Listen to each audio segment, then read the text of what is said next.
تیسرا سوال آج کا، کیا غسل جنابت کو مؤخر کیا جا سکتا ہے، ڈیلے کیا جا سکتا ہے، یا فوراً ہی غسل کرنا واجب ہے؟ اس میں بھی پبلک میں مشہور ہے، اور وہ ایک حدیث کی وجہ سے مسکنسیپشن آ گئی. وہ حدیث کو شیخ البانی تو ضعیف کہتے ہیں، شیخ زبیر صاحب اسے حسن درجے کی کہتے ہیں. بہرحال میں نے اس کو جب دقت نظر سے دیکھا تو یہ مجھے بھی بالکل جعلی روایت یہ لگتی ہے. یہ کوئی گھسیٹ گھساڑ کی کوئی حسن درجے تک پہنچی ہوئی ہے. شیخ زبیر صاحب نے اسے صحیح نہیں، حسن درجے کی کہا ہے، اور میں درایتن بھی اسے ثابت کروں گا کہ یہ روایت بخاری اور مسلم کے ہی خلاف ہے. بل میں روایت بیان کر دیتا ہوں. سنن ابی داؤد میں 227 نمبر، سنن نسائی میں 262 اور مشکات میں 463 نمبر کہ آپ صلی اللہ علیہ وسلم نے فرمایا، سیدنا علی راوی ہیں اس کے، کہ جس گھر میں کتا، تصویر یا جنبی شخص ان تینوں میں سے کوئی ہو تو رحمت کے فرشتے اس گھر میں داخل نہیں ہوتے. 3 چیزیں فرمائی، کتا نمبر 1، نمبر 2 تصویر، اور نمبر 3 جنبی شخص. اب تصویر یا مورت اس طرح کی جو عبادت کے طور پہ یا رسپیکٹ کے طور پہ سامنے لٹکی ہوئی ہوگی، البم میں ہوگی، اس کا معاملہ الگ ہے. وہ میں نے مسئلہ نمبر 110A میں ایک سوال میں یہ بتا دی بات. ڈومیننٹلی کتا بھی آپ رکھ سکتے ہیں گھر کی باؤنڈری کے باہر، جس طرح پرانے زمانے میں آج کل بھی گاؤں میں حویلیاں ہوا کرتی ہیں، تو وہ ایک گھر کا دروازہ ہوتا ہے اور باہر ایک حویلی کا دروازہ ہوتا ہے، تو حفاظت کے لیے کتا یا شکار کے لیے رکھنا یہ ثابت ہے. یہ بخاری مسلم میں حدیث موجود ہے. شوقیہ رکھنے کی اسلام میں اجازت نہیں ہے کتے کو. لیکن بخاری میں الفاظ کیا ہیں؟ صحیح بخاری میں انٹرنیشنل نمبر کے مطابق 5949 اور مسلم میں بھی 5514، مشکات میں 4499، 4489. اس میں 2 چیزوں کے الفاظ موجود ہیں کہ آپ صلی اللہ علیہ وسلم نے فرمایا جس گھر میں کتا اور تصویر یا کوئی مورت وغیرہ ہو وہاں پر رحمت کے فرشتے داخل نہیں ہوتے. جنبی شخص کا ذکر وہاں پر نہیں ہے. تو یہ حدیث بخاری اور مسلم کے بھی خلاف ہے، اور یہ روایت بھی صحیح درجے کی نہیں، حسن درجے کی. وہ بھی شیخ زبیر صاحب کہتے ہیں، شیخ البانی سے منکر کہتے ہیں، کیونکہ یہ اپنے سے زیادہ ثقہ راویوں کی اس میں مخالفت ہے بخاری مسلم کے اعتبار سے. اب میں 5 احادیث اس کانٹیکسٹ میں بیان کروں گا جو یہ بات بالکل شیخ البانی کے موقف کو سپورٹ کریں گی کہ یہ روایت بالکل جعلی ہے کیونکہ بخاری اور مسلم کے خلاف. وہ 5 حدیثیں سن لیں. پہلی حدیث بخاری میں 288، مسلم میں 700 اور مشکات میں 453. اما عائشہ رضی اللہ تعالیٰ عنہ کا بیان ہے کہ جب آپ صلی اللہ علیہ وسلم جنبی ہوا کرتے اور آپ صلی اللہ علیہ وسلم ارادہ فرماتے کھانا کھانے کا یا سونے کا بغیر غسل کیے، تو آپ صلی اللہ علیہ وسلم وضو فرما لیا کرتے تھے.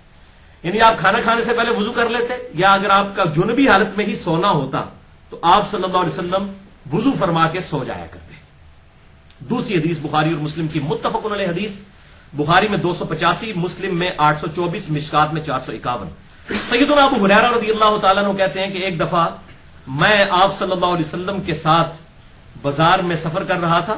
میں گھر سے نکلا اور بازار میں سے گزر رہا تھا تو آپ صلی اللہ علیہ وسلم نے میرا ہاتھ پکڑا اور پیار محبت کے ساتھ ہاتھ میں ہاتھ ڈال کے چلنا شروع کر دیا. یہ مشکات میں بھی 451 نمبر موجود ہے بخاری اور مسلم کی حدیث. تو آپ کہتے ہیں میں جنوبی تھا، مجھ پر غسل فرض تھا نائٹ فال یا احتلام کی وجہ سے. تو ایک جگہ جا کر ہم بیٹھ گئے تو آپ صلی اللہ علیہ وسلم مجھ سے باتیں فرمانے لگے، تو میں چپکے سے پیچھے سے کھسک گیا اور جا کے غسل کیا اور واپس آیا. تو آپ صلی اللہ علیہ وسلم نے فرمایا ابو ہریرہ تو کدھر غائب ہو گیا تھا؟ تو کہا یا رسول اللہ میں ناپاک تھا اس لیے میں پھر غسل کرنے کے لیے چلا گیا. تو آپ صلی اللہ علیہ وسلم نے فرمایا سبحان اللہ، اللہ پاک ہے. ان المؤمن لا ينجس، بے شک مومن تو کبھی ناپاک ہوتے ہی نہیں ہے. یعنی یہ جو غسل کا فرض ہونا یہ کوئی ناپاکی تو نہیں ہے، یہ ایک حکمی نجاست ہے. یعنی اگر کوئی بغیر وضو کے بیٹھا ہوا ہے وہ بھی کوئی ناپاک تو نہیں ہے. ہاں نماز کے لیے اس کا پروٹوکول ہے کہ وضو کر لے. اسی طریقے سے اگر بے غسلہ شخص بھی ہے وہ ناپاک تو نہیں ہے، حکمی اعتبار سے ہے کہ وہ نماز نہیں پڑھ سکتا، اس اعتبار سے وہ ناپاک ہے. ادروائز تو ناپاک مومن کبھی ناپاک ہی نہیں ہوتا. حتیٰ کہ بخاری اور مسلم میں ایک اور حدیث ہے، بخاری میں 290، مسلم میں 704 اور مشکات میں 452. اما عائشہ کہتی ہیں کہ آپ صلی اللہ علیہ وسلم نے مسجد نبوی کے حجرے کی اس کھڑکی میں سے مجھے کہا کہ میری چٹائی مجھے پکڑا دو. تو میں نے کہا کہ اللہ کے رسول میں تو ناپاک ہوں، میں حالت حیض میں ہوں. تو آپ نے فرمایا عائشہ حیض کو تیری ہاتھوں میں گھس گیا، پکڑا مجھے چٹائی. تو یعنی عورت جو کہ حالت حیض میں بھی ہے اس کو بھی آپ کہہ رہے ہیں ناپاک نہیں ہے. تو یہ حکمی نجاست ہے، ایک ہوتی ہے حقیقی نجاست اور ایک ہوتی ہے حکمی نجاست. تو بال مسئلہ نمبر میرا 42، اس پہ ڈیٹیل 2 گھنٹے کا ریکارڈ ہے وضو غسل استنجا کے اوپر. جسے شوق ہو تو وہ دیکھ لے، اس کو یہ بات سمجھ آئے گی. یہ اس طریقے سے مسئلے نہیں ہے جس طرح لوگ سمجھتے ہیں. تیسری حدیث صحیح مسلم میں 707، مشکات میں 454 نمبر کہ آپ صلی اللہ علیہ وسلم نے فرمایا کہ اگر کوئی شخص اپنی بیوی کے ساتھ ازدواجی تعلق قائم کرے اور پھر دوبارہ قائم کرنا چاہے تو اسے چاہیے کہ پہلے ایک دفعہ وضو کر لے، یعنی غسل دوبارہ کرنے کی ضرورت نہیں ہے۔ اس سے بھی یہ بات ظاہر ہوئی کہ غسل فوراً کرنے کی ضرورت نہیں ہے۔ چوتھی حدیث صحیح مسلم میں 708 اور مشکات میں 455، انس بن مالک کہتے ہیں کہ آپ صلی اللہ علیہ وسلم ایک ہی غسل کے ساتھ اپنی ساری بیویوں کے ساتھ ازدواجی تعلق فرما لیا کرتے تھے، ایک رات کے اندر غسل ایک دفعہ ہی کرتے تھے۔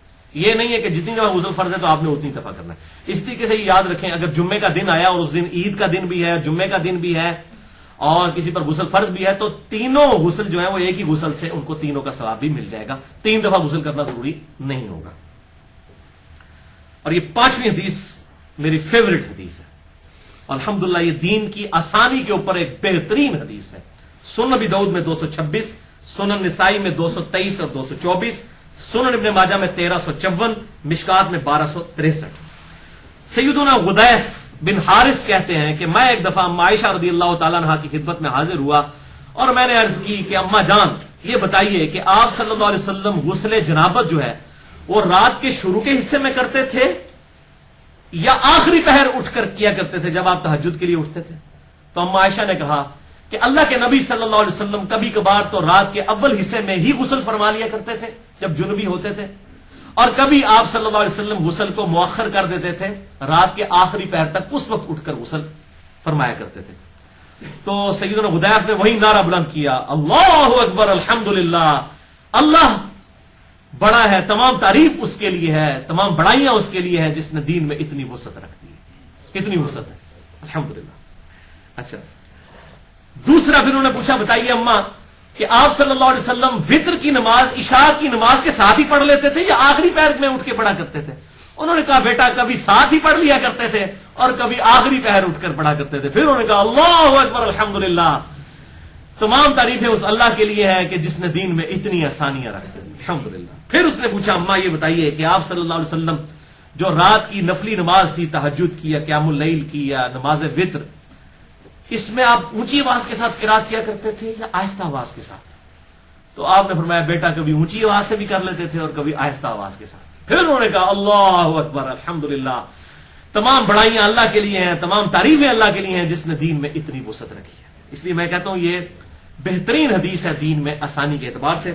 باقی جسے شوق ہو تو نماز وتر پر میرا مسئلہ نمبر 130 ہے، قیام اللیل اور تراویح پر مسئلہ نمبر میرا 20 ہے، اور وضو غسل استنجا اور تیمم کے اوپر مسئلہ نمبر 42 ریکارڈڈ موجود ہے۔